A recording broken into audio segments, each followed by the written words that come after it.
ये गौरव गाथा उन महान पुरुष की है जो स्कूल में गए तो बाकी बच्चों के साथ पढ़ने का अवसर नहीं मिला। क्लास में बाहर खड़ा होना पड़ता था, वहीं से पढ़ाई करनी पड़ती थी।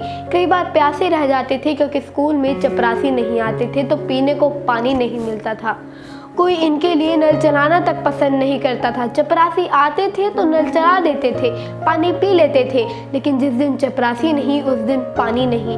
आगे चल कर के एक आर्टिकल लिखते हैं, नो पियोन नो वाटर। ये गौरव गाथा उन महान पुरुष की है जिन्होंने बचपन में अछूत होना क्या होता है, भेदभाव क्या होता है, सबका सामना कर लिया और ठान लिया कि सबके विकास के लिए, उत्थान के लिए काम करूंगा। आगे चल कर के दुनिया के महान विद्वान बने। 2.5 लाख के करीब इन्होंने किताबें पढ़ी, 64 सब्जेक्ट का इनको ज्ञान मिला, 9 भाषाओं पर इनकी पकड़ थी, 32 से ज्यादा डिग्री इन्होंने हासिल की थी और वो doctor science symbol of knowledge कहे गए। मैं बात कर रहा हूँ the one and only doctor Baba Saheb Ambedkar की, डॉक्टर भीमराव अम्बेडकर की, जो स्वतंत्र भारत के पहले कानून मंत्री बने और भारत संविधान के निर्माता। 14 अप्रैल 1891 में इनका जन्म हुआ अम्बावरे गांव में। और जब ये स्कूल जाते थे तो इनके सरनेम की वजह से बहुत लोग इन्हें परेशान करते थे, तो इनके टीचर ने कहा क्यों ना आप अपने अम्बावरे से ही सरनेम रख लें। तो अम्बेडकर नाम जो है इन्हें उपनाम के रूप में मिला और डॉक्टर बाबा साहेब अम्बेडकर ने जीवन भर सोसाइटी के विकास के लिए, हर वर्ग के विकास के लिए लगातार काम किया। 5 छोटी कहानियाँ जो बहुत कुछ सिखाती है डॉक्टर बाबा साहेब अम्बेडकर के लाइफ लेसन्स हैं। हमें उनकी कहानियों से क्या क्या सीखने को मिलता है, आइए आपको सुनाता हूँ। बचपन से ही पढ़ने में बहुत तेज थे, बहुत बुद्धिमान थे डॉक्टर बाबा साहेब अम्बेडकर। मैथ्स की परीक्षा दे रहे थे, 10 सवाल उनके क्वेश्चन पेपर में आए थे, उनमें से कोई भी 5 सॉल्व करने थे। डॉक्टर बाबा साहेब अम्बेडकर को 10 के 10 मालूम थे, उन्होंने 10 के 10 कर दिए और नीचे एक नोट लिख दिया कि जो भी आपको 5 सही लगे उन्हें आप कंसीडर कर लेना।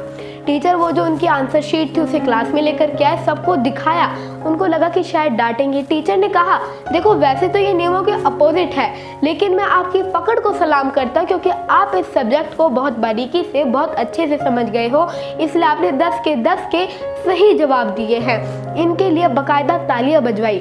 डॉक्टर बाबा साहेब अम्बेडकर की एक छोटी सी कहानी पहले लर्निंग देती है कि लाइफ में डीप एनालिसिस होना, गहरा विश्लेषण करना किसी भी सब्जेक्ट या सिचुएशन के लिए बहुत ज़रूरी है। हम कई बार सतही बातों से आगे बढ़ जाते हैं, जब तक हमें किसी भी सब्जेक्ट का, किसी भी सिचुएशन के बारे में पूरी जानकारी नहीं होगी, हम उसे सॉल्व नहीं कर पाएंगे, हम सही समाधान नहीं निकाल पाएंगे।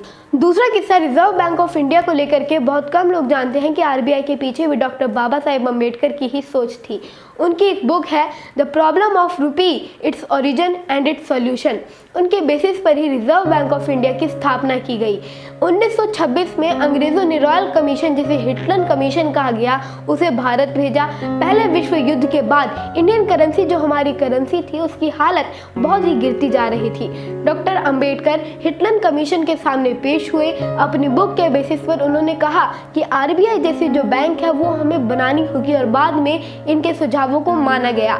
1 अप्रैल 1935 को भारतीय रिजर्व बैंक की स्थापना हुई। ये दूसरा किस्सा सिखाता है कि लाइफ में विजन होना बहुत ज्यादा आवश्यक है। तीसरा किस्सा है डॉक्टर बाबा साहेब अम्बेडकर को लेकर के, उनके किताबी प्रेम को लेकर के।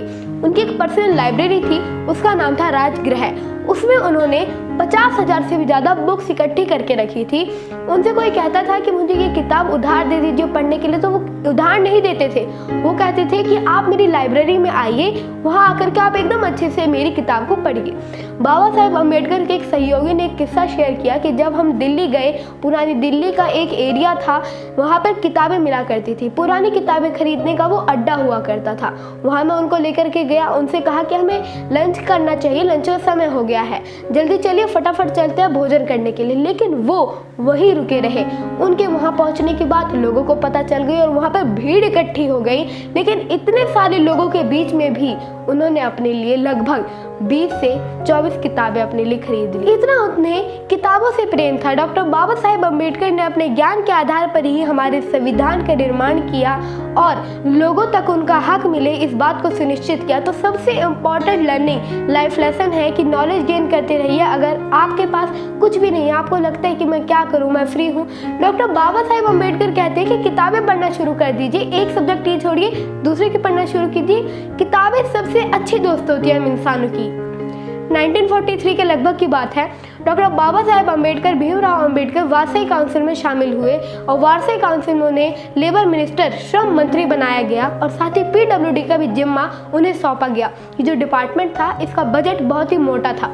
ठेकेदारों में इस कॉन्ट्रैक्ट को लेने की होड़ मची हुई थी, तो इसी लालच में आकर के एक दिल्ली का कॉन्ट्रैक्टर था, उसने अपने बेटे को यशवंत राव के पास भेजा जो बाबा साहेब अम्बेडकर के बेटे थे।